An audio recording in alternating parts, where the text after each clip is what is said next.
허리케인 데스크.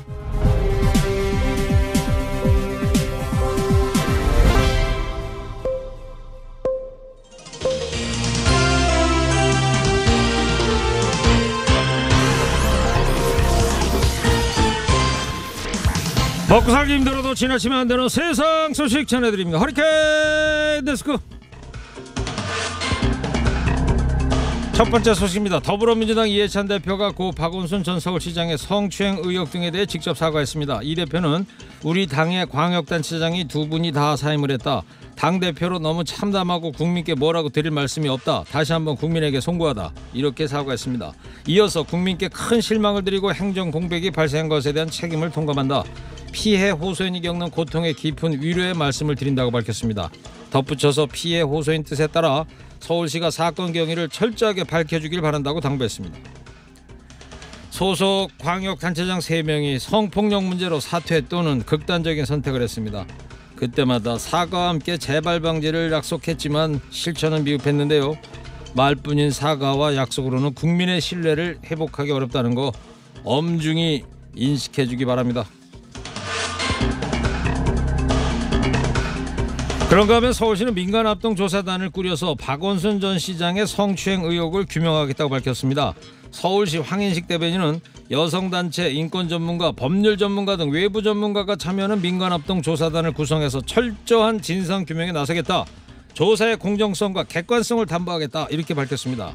이어 피해를 호소하고 있는 직원에 대한 2차 가해 차단을 최우선 과제로 삼겠다면서 2차 가해가 확인될 경우에 징계 등을 통해서 엄정하게 대응하고 부소장도 문책할 것이라고 공언했습니다. 인권시민운동사에 큰 궤적을 남긴 고 박원순 시장을 보내는 마음 무겁습니다. 그러나 백낙천 교수의 말처럼 애도에는 성찰과 비판이 수반되어야 하죠. 성찰과 비판의 첫걸음은 진실을 규명하는 일일 겁니다. 다음 소식입니다. 미국 제약회사인 모더나가 개발 중인 코로나19 백신이 초기 임상시험에서 실험 대상자 전원에게 항체가 형성되는 긍정적 결과를 얻었다고 밝혔습니다. 모더나는 18세에서 55세 지원자 45명을 대상으로 백신을 2차례 접종한 뒤에 격리 관찰하는 1차 임상시험 전개했습니다. 백신 접종 28일 후 관찰한 결과 백신 접종자 중 45명 전원에게서 항체가 형성됐습니다. 모더나는 오는 27일 3만 명을 대상으로 시판전 최종 단계인 임상 3상에 돌입할 예정인데요. 이 백신이 판매 승인을 받게 될 경우에 2021년부터 5억에서 10억 회분을 생산하는 것을 목표로 하고 있습니다. 요즘 사는 게 아닙니다. 우리가 먼저 개발했으면 좋았겠지만요. 누가 하든 지금 빨리 백신 나와갖고 일상으로 돌아갔으면 참 좋겠슈. 이재명 경기도지사의 정치 운명을 가를 대법원의 최종 판단이 내일 내려집니다.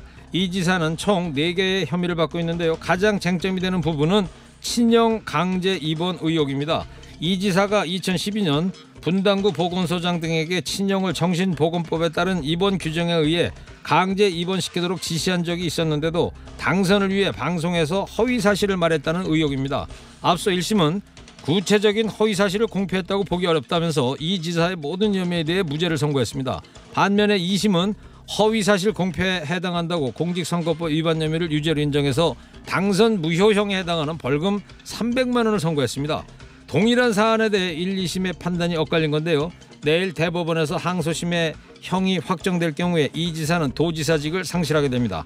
한편 대법원은 내일 오후 2시 열리는 이 지사의 직권남용 권리행사 방해 등 사건 상고심 선고를 생중계할 수 있도록 하겠습니다.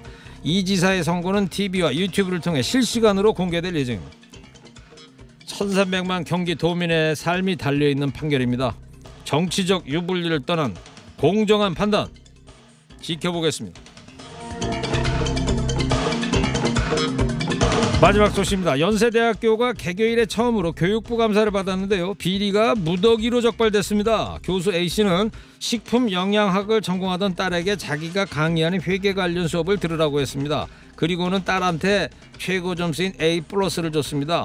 딸과 함께 사는 집에서 시험 문제를 출제하고 정답지를 작성했는데 성적 산출 자료도 따로 보관하지 않았습니다. 부모 찬스는 또 있었습니다.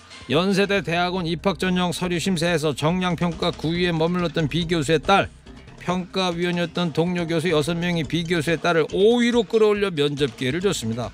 이걸로도 모자라 한 교수는 1, 2위를 했던 다른 지원자 2명한테 일부러 낮은 점수를 준 뒤에 B교수의 딸에게만 100점 만점을 줬습니다. 결국 B교수의 딸은 대학원 신입생으로 최종 합격했습니다. 이번 교육부 감사에서 중징계 조치를 받은 교수 등이 26명, 업무상 배임과 횡령, 사서명 위조 등으로 8건이 고발되고 4건이 수사 의뢰됐습니다. 연세대학교의 교훈이 진리가 너희를 자유케 하리라 입니다. 근데요, 너희 안에 포함되는 거는 교수 아들, 교수 딸, 엄빠 찬스 쓸 수 있는 몇몇 분이었습니까? 오늘 허리케인 데스크 여기까지 하겠습니다. 깨어있는 시민이 됩시다.